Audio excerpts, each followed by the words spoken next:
Hey everybody, welcome back to Cooking 101. I'm Jen. I'm here in my tiny kitchen, which composes of basically what you're looking at. Today we're going to be doing strawberry rhubarb crumble. Why are we doing this? So I got a request for a vegan chocolate dessert.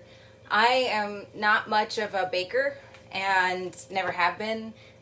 When I try to do something, it usually comes out fine, but I don't know a lot about baking, especially vegan baking, because I'm not a vegan, even though I like to help other vegans with their food choices.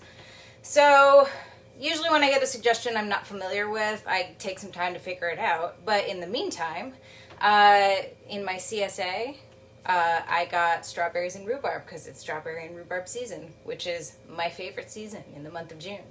And I always like to make something with that. I've made muffins. I've never tried a pie, although it's probably my favorite presentation of strawberry and rhubarb. But I have made crumbles. I love crumbles. They're actually pretty healthy for a dessert. So I wanted to do that with this. Let's start with a note on healthy desserts, because I get a lot of requests for healthy desserts on this show. There's a couple of things to keep in mind. The first is that there's really no way of making a perfect healthy dessert. When people ask me what's healthy, I usually say eat fruit for dessert. Get used to that.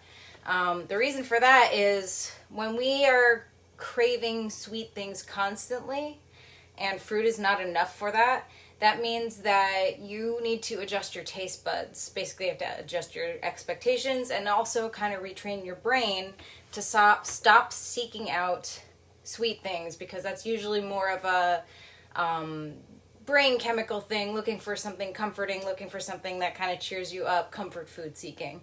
I know a lot of people who want to take their desserts and replace the sugar with an artificial sugar, replace the fat with beans or with a nut butter or with a banana or with some applesauce, and get rid of the eggs, and they think that that is a solution to all their problems.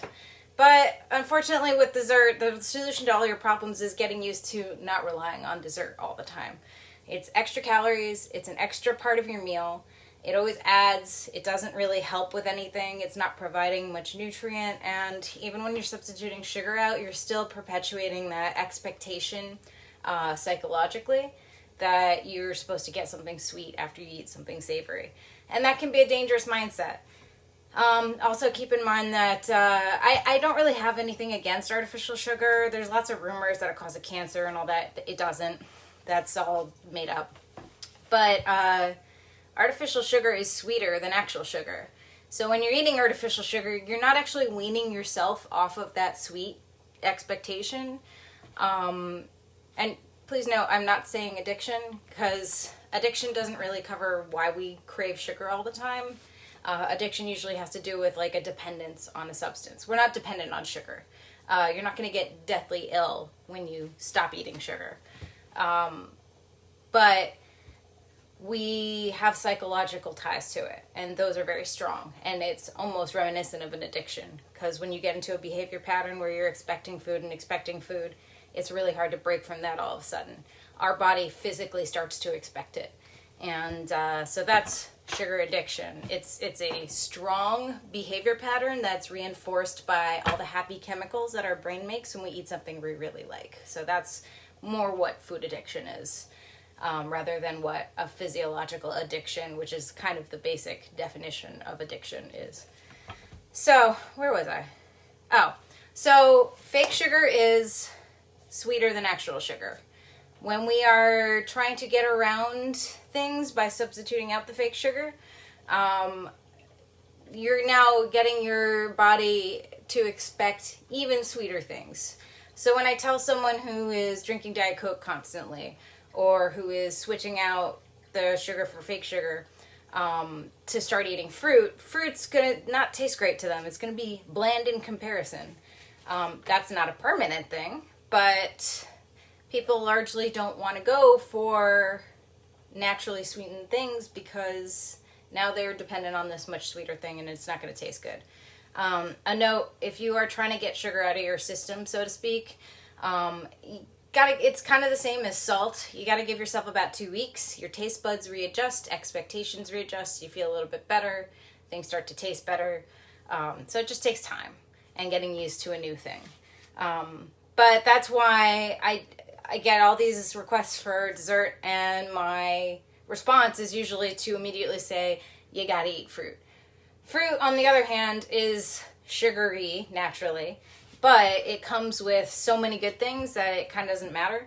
So fruit comes with fiber, and it comes with water, which makes you full and lasts for a while. It also comes with a ton of really good vitamins, minerals, things that are good for the body, things that heal the body. So fruit is my go-to. That's why it's what I recommend. It's on you guys have seen the My Plate that I've showed off before. If you haven't, it's the new food pyramid. It's a lot better. Fruit has a place in your daily meals. Dessert does not. So step 1, a healthy dessert looks like this. Step 2, if you want a dessert and you want to go a little bit healthier than baking yourself a cake, then you can do this. Step 3 is just let yourself have dessert every now and then. Not all the time. I tell people if you're going for a cheat day, you have to schedule it so that you're not having a cheat day on a Friday and then the next week rolls around and on Sunday you're like, it's a new week, it's a cheat day, and then you forget and you have it again Friday. Schedule out your cheat days, or make a special occasion once a month where you have something really awesome, and let yourself enjoy that. That's kind of my motto. I wait for special occasions. Like strawberry rhubarb season is the month of June only.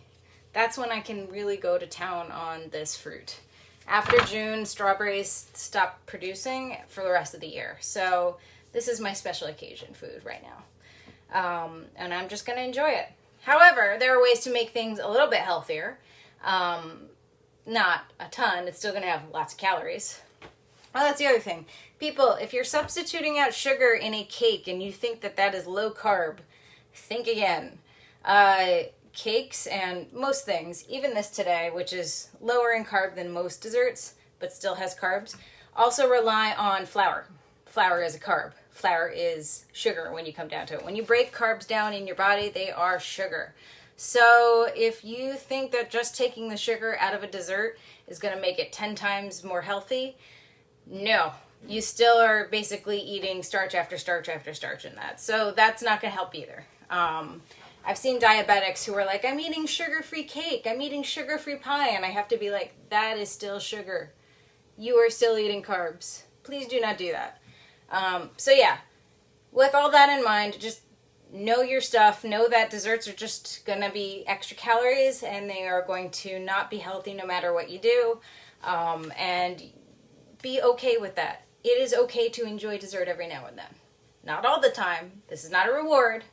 When you don't have dessert, that doesn't mean that you're being deprived. That means that you're not eating an extra meal at the end of the meal. So just have a healthy attitude about it. Dessert is what it is. When it's rarer in your life, it's a treat. If it's every day, it's not really a special occasion anymore. It's just the extra calories you're eating all the time. So that's my spiel on healthy desserts. Everything I just said applies to vegan cooking because, as I've said before, people think, oh, I'm eating vegan, it is automatically healthy. That is not the case.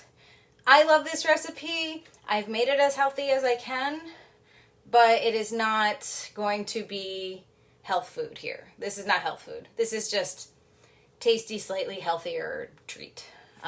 So we're making vegan strawberry rhubarb crumble. That's my dessert spiel. That's the unfun part of this. Let's get to the fun part of this. All right.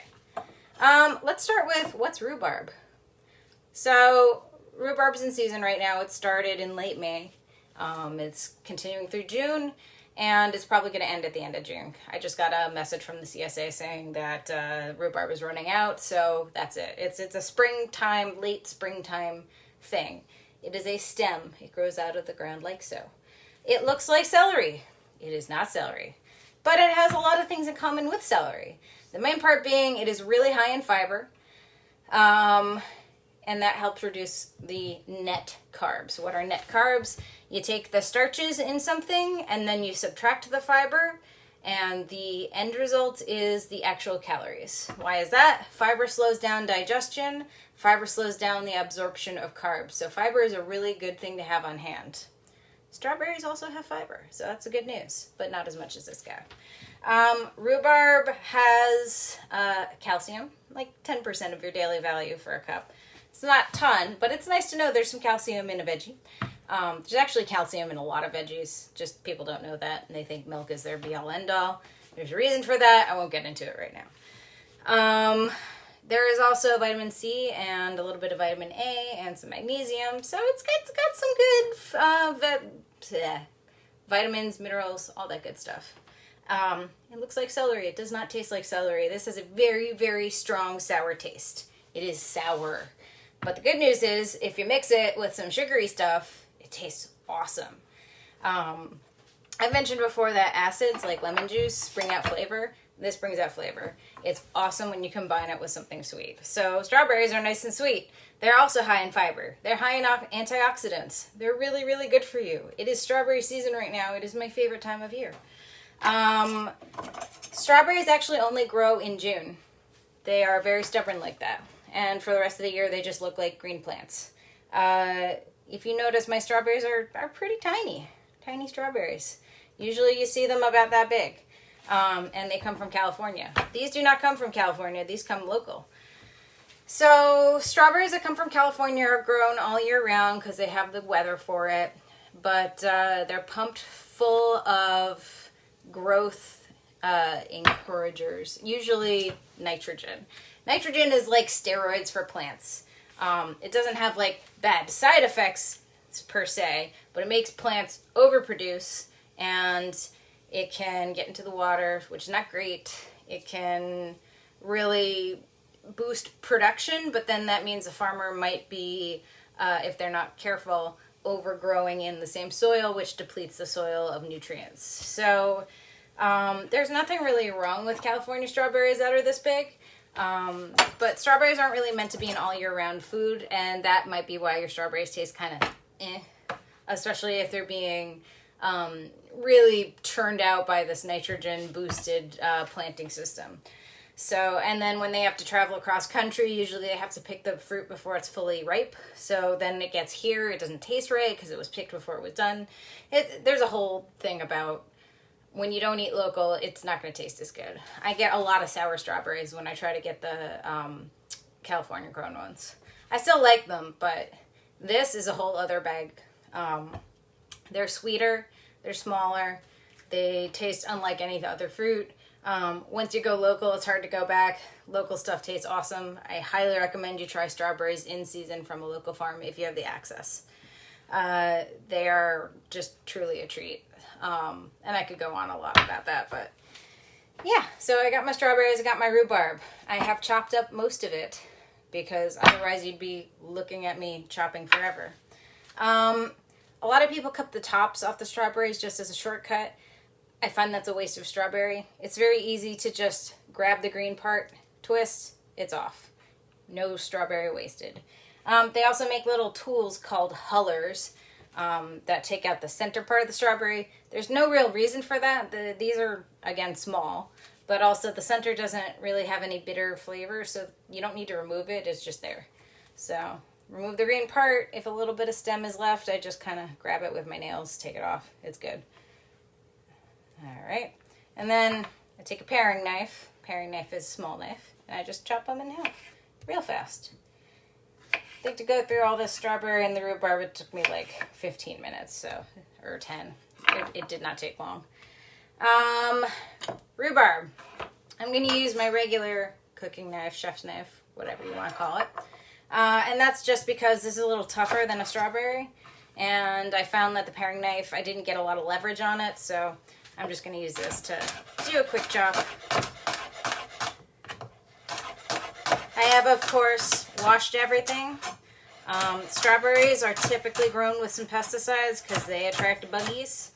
It is very hard to grow fruit that is 100% pesticide free because bugs and birds and all sorts of stuff attack it. So just give everything a good wash.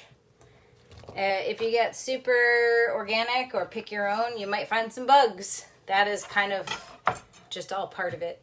Bugs are part of our food system, unfortunately, and we end up eating a lot without realizing it, which is kind of gross, but it's normal. If they don't hurt us, we don't taste them, it's fine. So don't worry about it. Try not to think about it, though. All right, so this is the filling. To this, I'm adding 2 tablespoons of cornstarch. Now, why am I adding a starch to my healthy fruit? So, as I said, fruit comes with a lot of water in it. Strawberries especially. I need a smaller thing. So, cornstarch is really good at taking lots and lots of liquid and making it more of a gelatin, which is going to, in turn, make our crumble more structured and less of a strawberry soup. Because cooking down strawberries are one of the wettest fruits. You're going to end up with a lot of liquid at the end of this. Rhubarb is going to contribute too, especially if you're adding sugar. Sugar makes fruit express all of their liquid inside. So the cornstarch is just going to help us hold everything together. Cornstarch is a starch. Starches are high in calories. I think a tablespoon is about 60 calories, so we put 2 tablespoons in, that's 120 calories. That's a lot of calories. Luckily, I'm not eating this whole thing in one sitting, nor should you. So that's the good news. Like I said, desserts have lots of calories. It's hard to get away from that. So after that, I'm going to add a little bit of a sweetener. Now I'm using maple syrup. A lot of people think certain sugars are healthier than others, and I'm here to break your heart again. They're not. Sugar is sugar is sugar. Maple syrup is sugar. Honey is sugar. Agave syrup is sugar. It all has calories, but forms like this also come with some good stuff, like minerals, vitamins, good stuff like that. I also happen to like the taste of maple syrup in crumble, so this is my sweetener for the filling part of this crumble. I am, again, only using about 2 tablespoons here. Not going crazy. Don't need a lot of sugar. Get yourself used to less sweet flavor by decreasing your sugar in increments. So this recipe actually called for 3 tablespoons of a sweetener, and I have reduced it to 2 tablespoons, just so I'm not punching myself in the face with sugar. All right, so that's the filling. Filling's really easy. You chop the fruit, you add the cornstarch, you add the sweetener, you're good to go. Now we're going to make the crumble part. So I have another bowl here separate for mixing. To that, I'm going to add 3/4 of a cup of rolled oats. So I actually got mine out of a Quaker Oats container. That's rolled oats. You can buy special fancy rolled oats. They're the same as your oatmeal. Do not use steel cut oats. That is different. They are a different horse altogether. You're not going to have a good texture if you do that because they take forever to cook and it's just not going to be right. For those who are eating gluten-free, you need to check the package to make sure it says it's gluten-free because oats, while they don't contain gluten themselves, are processed on the same conveyor belts that flour is processed on, and flour, as we all know, gets everywhere. So you have to check the packaging to make sure it's fully gluten-free. As long as the packaging says it, you're fine. I am adding oat flour for this crumble. Now you have to add a little bit of flour for the crumble. It helps, again, bind everything together, soaks up some of that liquid, gets into the nooks and crannies. I'm using oat flour. I like oats a lot, and they're higher in fiber than flour is, so is the flour itself. So I'm using that in lieu of actual wheat flour. So a little oat flour. I don't know if you're really, really used to white flour, this might be texturally a little different. I honestly can't tell the difference. I've made muffins with this stuff. Muffins taste totally normal to me. So oat flour might be a little different if you're not used to it. It might not. You might not be able to tell the difference. Okay. More sweetener. Crumble always traditionally has some sugar in it. I'm using brown sugar.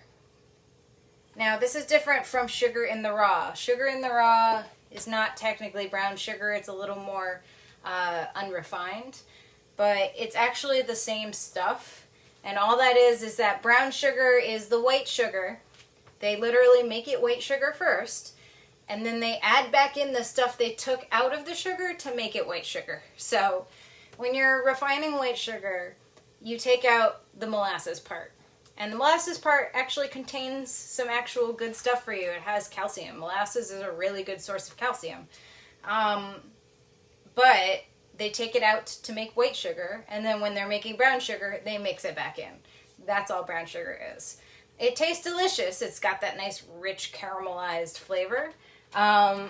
It's not good for you. It doesn't make it better than white sugar. If you used white sugar for this recipe, it's the same exact amount of calories. You're just missing the calcium from it.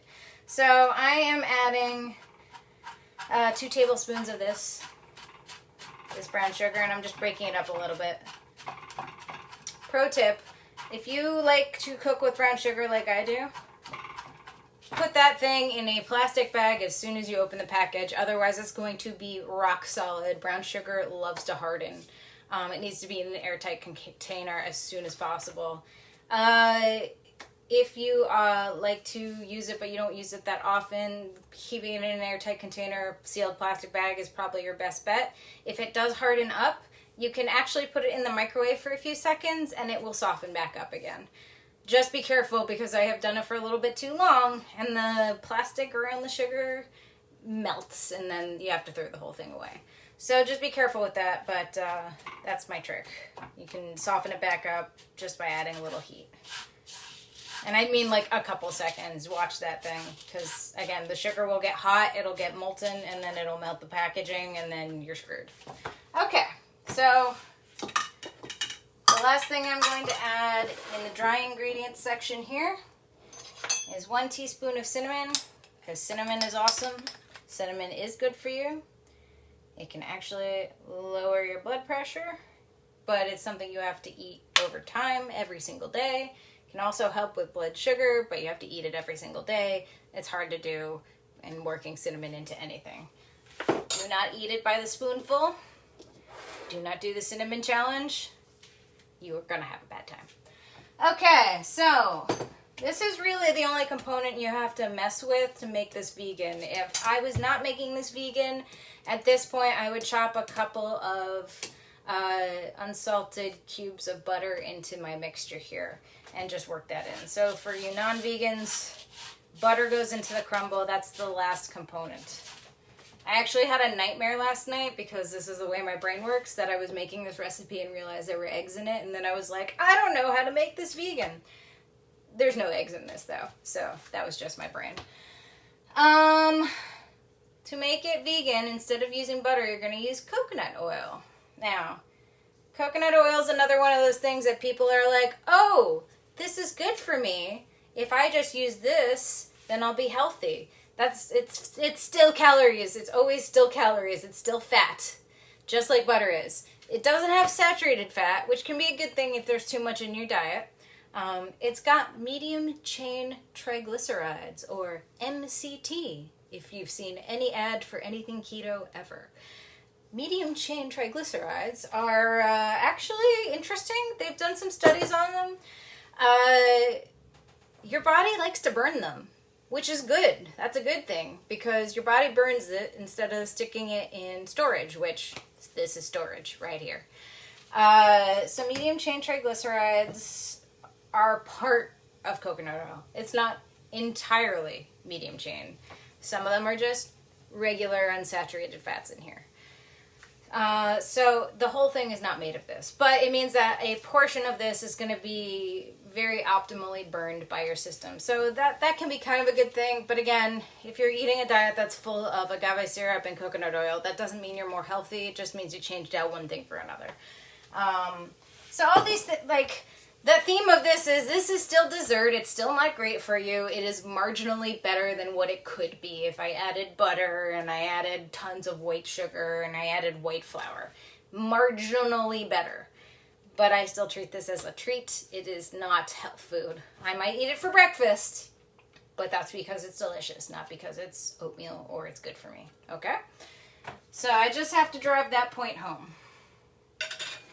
Alright, so this called for about 3 tablespoons of butter. I'm going to put in 3 tablespoons of coconut oil. I actually have this handy dandy tablespoon and a half measurement. One above regular tablespoons. Oh, another thing, if your apartment is hot, which mine is, this is supposed to be solid. It is not solid. It is somewhere in between. If you want it to solid up a little bit, you can put it in the fridge. I don't really care. This is just a binding agent. So, tablespoon and a half. And then another tablespoon and a half. So that's... Oh, another thing about cooking with coconut oil, guys, if you're not used to it or you've never done it, things are going to taste a little coconutty. You can't really get away from it. I happen to like it. It works for dessert. I once made eggs with coconut oil and was like, I don't know what just happened. This doesn't seem right. I have coconut eggs. So, just buyer beware. Alright, so I've got this oaty, floury, sugary, coconutty crumble to put on top, which should be delicious. That is the one thing I can guarantee you. This will be delicious. It's not necessarily healthy, but it will taste good. Okay. So I've got a little small baking pan here. I'm going to put all of my strawberry and rhubarb in there first.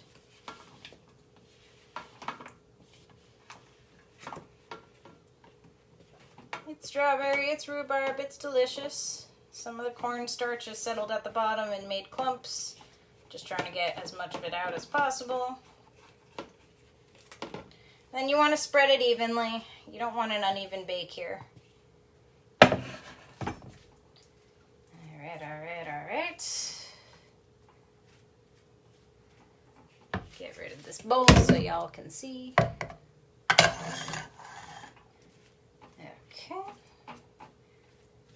So let's just spread it out, pat it down, make sure everything's kind of covered. It's all good. Alright, like so. And then you're just going to spread the crumble on top. If you want to sing a song, I encourage it. Baking songs are always fun. Alright.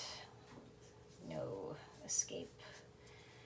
Alright, so this crumble mostly covers everything pretty well. I'm just kind of moving it around a bit, make sure the oats are on everything so that every piece gets a bite of oat and sugar. There we go. You know what's really nice about vegan baking? And the fact that I didn't use white flour is it's pretty safe to lick the spoon afterwards. But I will not force you to watch me licking a spoon, because in retrospect that doesn't seem like something people want to see right now. Or maybe they do, but maybe I don't want those people. Alright. Okay.